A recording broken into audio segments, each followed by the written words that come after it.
សួស្តីអ្នកនរគ្នាបាទជួបគ្នាសារជាថ្មីម្ដងទៀតហើយកាលពីវីដេអូមុនគឺខ្ញុំបានបង្ហាញលោកអ្នកអំពីការបង្កើតនៅ page ព្រមទាំង function នៅក្នុង controller news ដើម្បី load page ទាំងនោះយកមកបង្ហាញនៅលើ web browser ប៉ុន្តែខ្ញុំមិនបានបង្ហាញលោកអ្នកអំពីការសរសេរនៅ query ដើម្បី select ទិន្នន័យចេញពី table យកមកបង្ហាញដាក់នៅក្នុង page ទាំងនោះទេដោយសារតែយើងមិនទាន់មាន form សម្រាប់បញ្ចូលទិន្នន័យចូលទៅក្នុង table ដូច្នេះនៅក្នុងវីដេអូនេះគឺខ្ញុំដោតទៅលើផ្នែក admin គឺខ្ញុំបង្កើតនៅ page login ព្រមទាំងបង្កើតនៅ form ដើម្បីឲ្យអាចឲ្យគាត់បញ្ចូលទិន្នន័យចូលទៅក្នុង table បន្ទាប់មកខ្ញុំនឹងសរសេរ query select ទិន្នន័យនៅក្នុង table នោះយកមកបង្ហាញលោកអ្នកដាក់នៅក្នុង page ដែលយើងបានបង្កើតមុនបាទឥឡូវនៅក្នុងនេះដែរគឺខ្ញុំសូមបង្កើតនៅ folder មួយនៅក្នុង view folder របស់យើងគឺខ្ញុំសូម right click លើ view folder ដើម្បីបង្កើតនៅ folder សម្រាប់ admin បន្ទាប់មកយក new folder ហើយដាក់ admin សូមបញ្ជាក់ផងដែរការងាររបស់ admin គឺយើងដាក់នៅក្នុង folder admin ហ្នឹងបន្ទាប់មកខ្ញុំសូម right click នៅលើ folder admin យក new file ដើម្បីបង្កើតនៅ form login ដោយចុច control S ដើម្បី save បន្ទាប់មកដាក់ឈ្មោះថា login បាទ .php បន្ទាប់មកសូមធ្វើការ save បន្ទាប់ពី save ហើយសូមសរសេរ structure របស់ HTML ដោយខ្ញុំសរសេរ th បន្ទាប់មក control space បាទហើយខ្ញុំដាក់ title ថា login បន្ទាប់មកទៀតខ្ញុំសូម link នៅ script របស់ bootstrap យកមកប្រើបាទ link style របស់ bootstrap ដល់ខ្ញុំវាយ tag link កន្លែង href នេះគឺទីតាំងរបស់ file បាទទីតាំងរបស់ file គឺខ្ញុំត្រូវ echo base url ពីពួក base url នេះគឺវាចាប់យកពី folder project របស់យើងមានថាវាចាប់ location ពី folder ហ្នឹងគឺ echo base url បន្ទាប់មកកន្លែងនេះគឺយើងត្រូវដាក់ឈ្មោះ location របស់យើងគឺ asset ពីនៅក្នុង asset cs បន្ទាប់មក file name របស់វាគឺ bootstrap បាទ .cs បាទបន្ទាប់មកទៀតសូមធ្វើការ save បន្ទាប់ពី save ហើយខ្ញុំសូមបង្កើតនៅ container មួយនៅក្នុង body ដើម្បីក្តោបនៅ form login របស់យើងដោយ div បាទហើយនៅកន្លែងនេះសូមដាក់ class container នេះគឺជា class របស់ bootstrap គឺវាមានលក្ខណៈឲ្យបាទឲ្យ form របស់យើងវានៅក្នុងបាទវានៅចំកណ្ដាល browser បាទបន្តមកទៀតនៅក្នុង container នេះខ្ញុំសូមបង្កើតនៅ form បាទសូមទោសបង្កើត row មួយសិនបាទបង្កើត row ដើម្បីក្តោបនៅform input របស់យើងបាទ row ហើយនៅក្នុង row នេះគឺយើងត្រូវបង្កើតនៅ column អ្វីខ្លះcall គឺខ្ញុំសូមដាក់hs ដាក់12បាទ12ហើយ column sm សូមដាក់4ហើយ column md ខ្ញុំសូមដាក់4ដែរបន្តមកទៀត column lg យើងដាក់4ដែរទៅហើយយើងបិទ row មកវិញមកហើយនៅក្នុង row នេះគឺខ្ញុំសូមបង្កើតនៅ panel ដើម្បីក្តោបនៅinput របស់យើងបាទ input text box របស់យើង form ហើយនៅក្នុង form នេះដែរគឺមាន method មួយចំនួនដែរដូចជា action បាទ action នេះគឺជាការងារកន្លែងដែលយើងត្រូវ execute នៅ code របស់យើងគឺខ្ញុំសូមដាក់ចោលសិនទៅហើយមួយទៀតគឺ method នេះគឺកន្លែងសម្រាប់បញ្ជូនទិន្នន័យរបស់យើងទៅក្នុងdatabase ដោយវាមាន2 method កន្លែងនេះវាមាន2គឺ post មានន័យថាយើងបោះទិន្នន័យរបស់យើងលក្ខណៈ hidden បើសិនជា get មានន័យថាបោះអត់ hide ទេគឺវាបោះតាម URL គឺបោះតាម URL នេះបាទវាបោះតាម URL នេះបាទបោះតាម URL ហ្នឹងបន្ទាប់មកទៀតខ្ញុំសូមចូលទៅ copy បាទចូលទៅ copy input group នៅក្នុង bootstrap មកដោយយើងវាយ getbootstrap.com ហើយចុចលើ component បាទចុចលើ component ហើយយើង scroll ចុះមកក្រោមបន្តិចមករកពាក្យថា input group នេះបាទចុចលើវាមកហើយសូម copy example ទី1នេះបាទសូម copy example ទី1នេះមក copy តមកខ្ញុំមិនទាន់ផាសទេខ្ញុំសូមបង្កើតនៅ panel សិនបាទបង្កើតនៅ panel សិនខ្លះដាក់ panel ហើយ panel កន្លែងនេះគឺជាពណ៌បាទ panel មាន panel ខ្ញុំដាក់ primary ទៅបាទ primary នៅក្នុង panel ហ្នឹងវាមាននៅ panel title ទៀតបាទអញ្ចឹងខ្ញុំសូមបង្កើត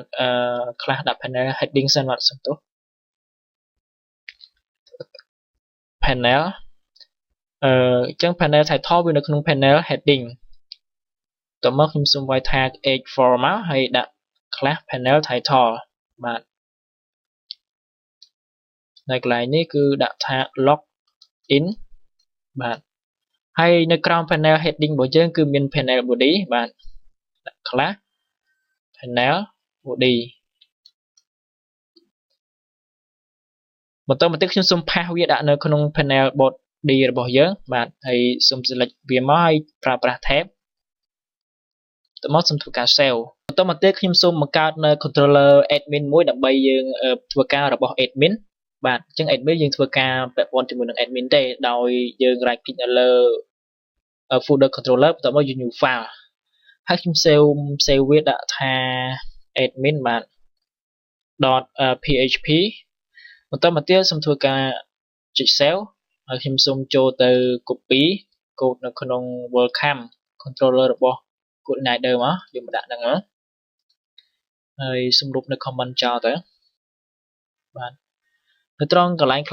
class name នេះបាទ class name ហ្នឹងខ្ញុំសូមដាក់ admin ដាក់ឲ្យដូចឈ្មោះ file របស់យើងហើយនៅក្នុង function edit នេះបាទហើយ function edit ហើយយើងហៅ function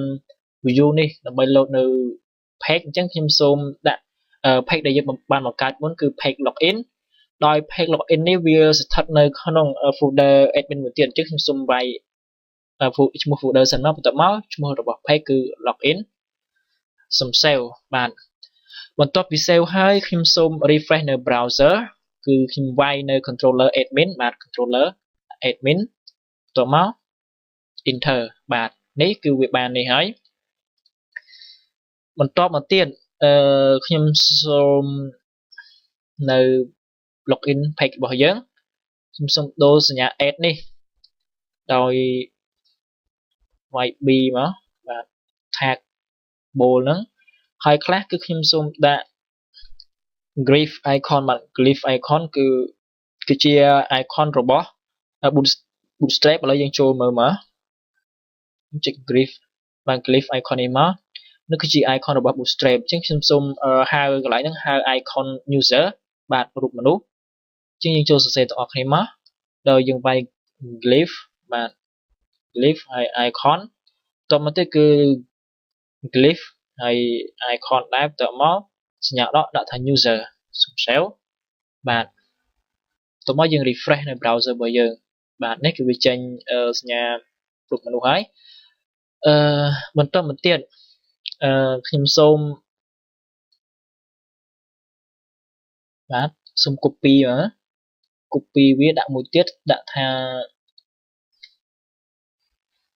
Ctrl V នៅកន្លែង placeholder នេះកន្លែងបង្ហាញអក្សរនៅក្នុង text box របស់យើងដាក់ថា password បាទបន្តមកកន្លែង type នេះសូមដាក់ password ដែរគឺយើង hidden អ្វីដែលយើងបាន input ចូលក្នុង text ហ្នឹងហើយនៅត្រង់កន្លែង glyph icon នេះខ្ញុំសូមដាក់ lock បាទរូបកូនសោមានថាតំណាងឲ្យ password ចឹងទៅសូម save បន្ទាប់ពី save ហើយសូមធ្វើការ refresh browser មកបាទនេះវាចេញហើយនៅពេលដែលវាចេញគឺវានៅជាប់គ្នាអញ្ចឹងដូច្នេះខ្ញុំសូមហៅ class form group មួយទៀតដើម្បីដាក់វាមក block បាទដាក់ text box ហ្នឹងមក block បាទអញ្ចឹងកន្លែង class កន្លែងនេះខ្ញុំសូមហៅ form group បាទកន្លែងនេះ form group ដែរមកបាទជាងដាក់ form group ដែរមកបាទតោះមកសូម save ហើយយើង refresh browser មកបាទនេះគឺវា click ពីគ្នាហើយបន្តមកទៀតខ្ញុំសូមបង្កើតប៊ូតុងមួយទៀតបាទដោយសរសេរ input type នេះគឺសូមដាក់ submit ដើម្បីបាទ send data យើងបាទបន្ទាប់មកទៀតដាក់ class បាទ class ខ្ញុំសូមហៅប៊ូតុងរបស់ bootstrap ដោយវាយ btn primary ដែរមកបាទហើយ value នេះគឺជាតម្លៃបាទតម្លៃដែលសូដាក់ login បាទបន្ទាប់មកទៀតសុំសើយើង refresh បាទនេះគឺយើងបានប៊ូតុងមួយហើយបន្ទាប់មកទៀតខ្ញុំសូមដាក់ប៊ូតុងនេះនៅចំកណ្ដាលដែលយើងប្រើប្រាស់ center block នៅក្នុង class របស់ Bootstrap បាទ center block សុំ save ហើយយើង refresh ហ៎អូខេបន្ទាប់ពីនៅចំកណ្ដាលហើយខ្ញុំសូមដាក់ឈ្មោះឲ្យ text box នេះបាទពីព្រោះយើងត្រូវយកឈ្មោះហ្នឹងយកទៅប្រៀបធៀបសរសេរ query ប្រៀបធៀបវាដើម្បី select ថា username password នឹងត្រូវក៏មិនត្រូវបាទអញ្ចឹងសូមដាក់ name ឲ្យ text នឹងទាំងពីរទៅ text username នេះដាក់ឈ្មោះថា username ដែរមកបាទហើយកន្លែង password ដាក់ថា password ដែរមក name ដាក់ថា password បន្តមកទៀត save ហើយ save ហើយគឺខ្ញុំសូមបាទ remove នៅបាទ remove វាឲ្យវានៅចំកណ្ដាលបាទ remove panel remove column វាឲ្យវានៅចំកណ្ដាល browser អញ្ចឹងនៅកន្លែងcolumn នេះគឺយើងប្រើ column sm បាទ sm offset នេះគឺសម្រាប់ remove បាទ remove នៅ column របស់យើងពីឆ្វេងទៅស្ដាំ offset នេះដាក់4បាទហើយអញ្ចឹងសូម copy មកបីលឿន